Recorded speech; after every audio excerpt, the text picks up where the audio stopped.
সুপ্রিয় দর্শক, স্বাগত জানাচ্ছি আমাদের সমসাময়িক বিষয়ক টক শো অন্তরালের আলাপে। আর এই অন্তরালের আলাপের অতিথি হিসেবে আজকে আমাদের সঙ্গে যুক্ত হয়েছেন আমাদের নিয়মিত অতিথি ব্লিটস এর সম্পাদক সালাউদ্দিন শহীদ চৌধুরী। সালাউদ্দিন শহীদ চৌধুরী, আপনাকে স্বাগতম। ধন্যবাদ।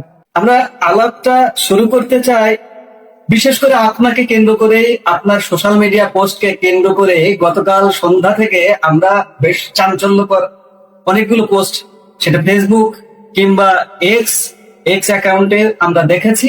সেগুলোর আলোকেই কথা বলতে চাই। আপনি বেশ বেশ কিছু বিস্ফোরক তথ্য দিয়েছেন এবং একই সাথে শেখ হাসিনার বাংলাদেশে ফেরার একটা মহাপরিকল্পনা দিয়েছেন। আমরা এগুলো নিয়ে আলাপ করতে চাই। প্রথম আলাপটাই করতে চাই যে শেখ হাসিনার নিরাপত্তা থ্রেট নিয়ে একটা কথা এসছে আপনার স্ট্যাটাসে, আমি এক্স এ দেখেছি, যেটি এই নিরাপত্তা থ্রেটটা আপনি কিভাবে এই আগাম ফরকাস্ট করলেন?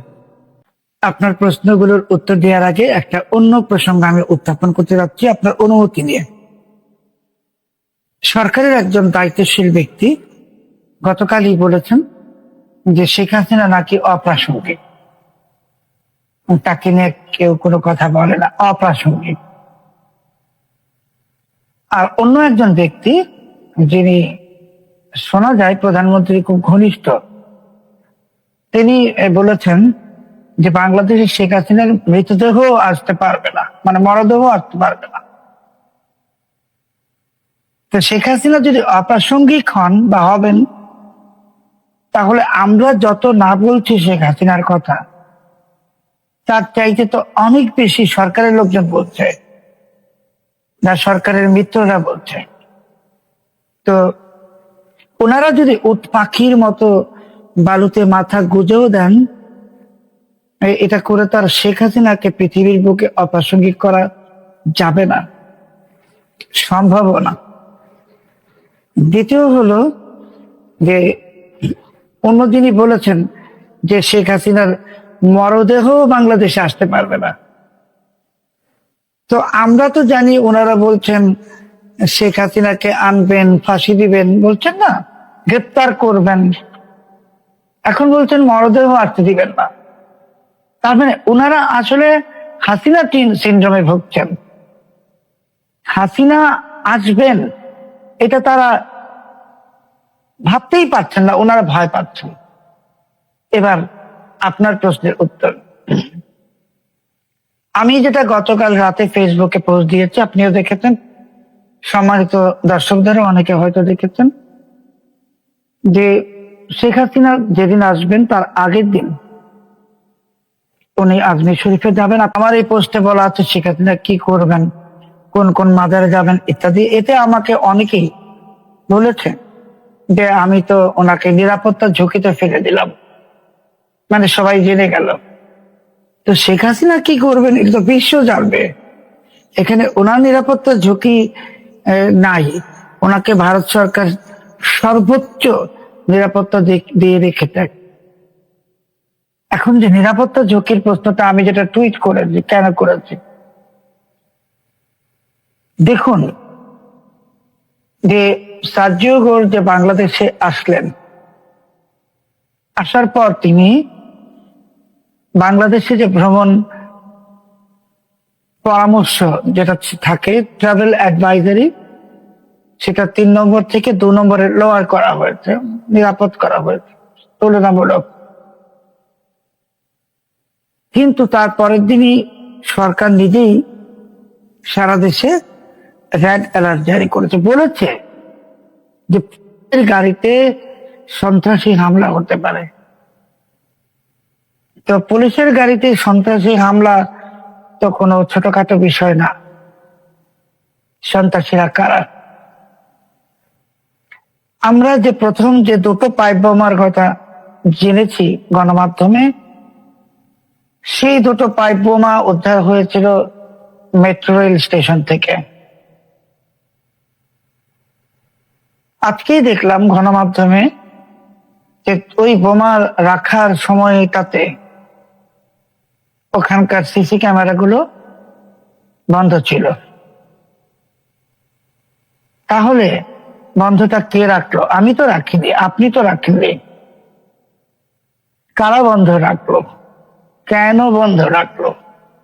আর ওই পাইপ বোমা, এটা হলো পাইপ বোমা বলুন আর প্রেসার কুকার বোমা বলুন, এগুলো হলো লস্করে তৈয়বার একটা প্যাটার্ন বোমা।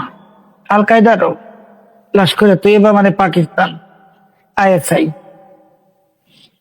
এই যে বোমাগুলো আসছে, সিসি ক্যামেরা বন্ধ থাকছে, বোমা নিয়ে কোনো তদন্ত হচ্ছে না, কারণ কি?